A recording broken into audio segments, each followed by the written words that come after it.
voll gesoffen. Vom Alkohol, ja, ja, true. Bin so voll. Oh Gott, Digga, das sollte man nicht sehen, glaube ich, I guess. So, jetzt kann ich es euch zeigen. Hier.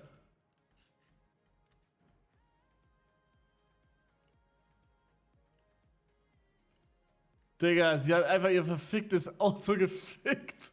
Wenn ich mit dem Stift drüber mal, dann merkt man es nicht mehr, oder? Dann passt eigentlich. Digga. Aber ich bin ehrlich, so wie sie fährt, da hab mich gewundert, dass da noch gar nichts war. Junge, die fährt wie eine Irre. For real. Die ist da um die Kurven mit 300 km/h durch, Junge. Aber es war geil, Digga. Es hat sich angefühlt wie Achterbahn. Wir sind nämlich mit so Cabrio